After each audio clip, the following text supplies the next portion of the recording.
Hello everyone! Welcome back to my channel. Today, I will be cooking and sharing you how to cook a Tortang Talong, also known as Eggplant Omelet.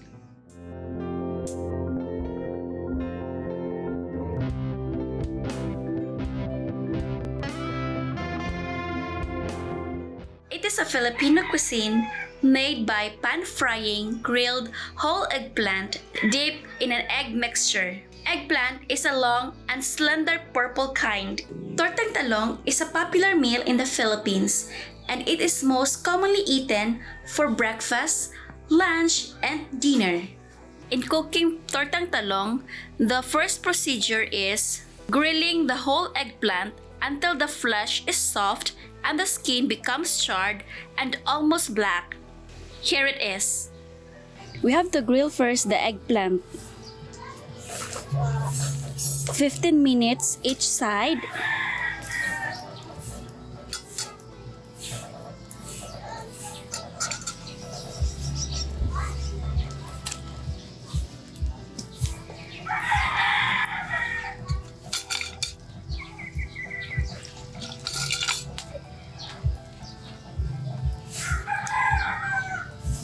After 15 minutes, we will turn now the eggplant.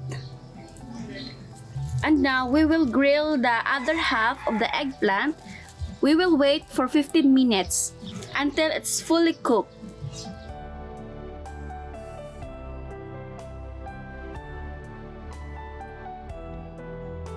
Since our eggplant is now cooked, we will now peeling. And this is how to peel. Since the eggplant is very hot, my technique is I will use water.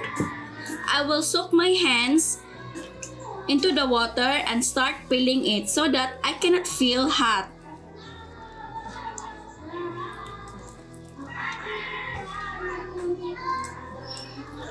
I'm now peeling the chattered skin on it.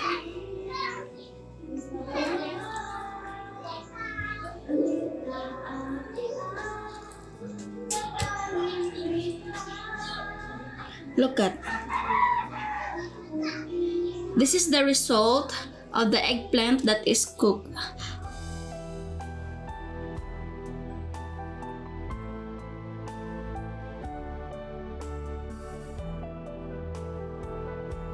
This is now the process after peeling. Since I am done peeling the eggplant, I have 2 eggs. I will beat this to make an egg mixture. It is where my eggplant cook will soak to make an eggplant omelet. Then stir it. Put a seasoning granules on it, a pinch of salt, sliced diced spring onions scattered on it,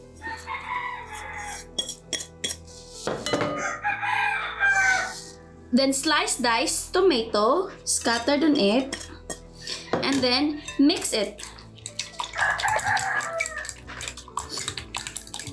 After mixing, I will now soak my eggplant cook to make an eggplant omelet. This is how. First, you're gonna get a 1 whole eggplant cook, and then you flatten it.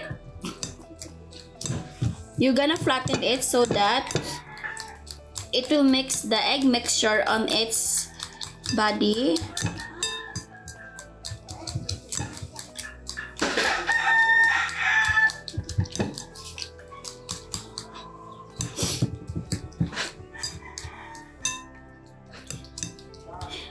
This eggplant omelet can be served as meal such like breakfast, lunch, and dinner. For those who vegetable lover, you can try this at your home. And it's so simple to prepare. Now we will put it in a pan. It's time to cook our eggplant omelet. In a pan, you pour 1 cup of oil and let it heat for about 2 minutes. Since our oil in a pan is now heat, I have here eggplant egg mixture. We will put it here.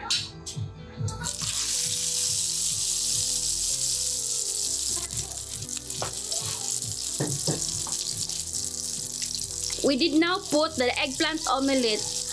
We will cook side by side for about 3 minutes until it's golden brown. Since our eggplant omelette is now 3 minutes, now we will turn it on side. Look at now the face of the eggplant omelette. You will know it's cooked on the other side because it will be turned into golden brown. I'll use my hands in turning on it because it has a stalk on it. No need na for me to use ladle. That is how to prepare eggplant omelette, and away it's cooked. And now the eggplant omelette is now cooked.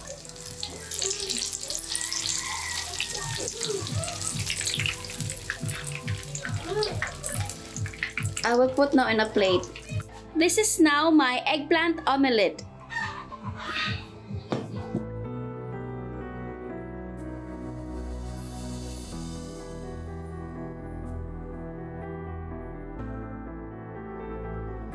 And now, I will try to eat my eggplant omelette.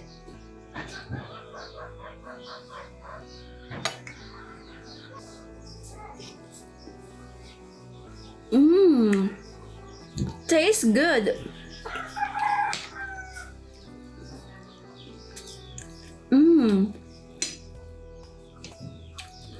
And I will sure you will love it. Thank you for watching. And if you like my video, please subscribe for more videos. Have a good day!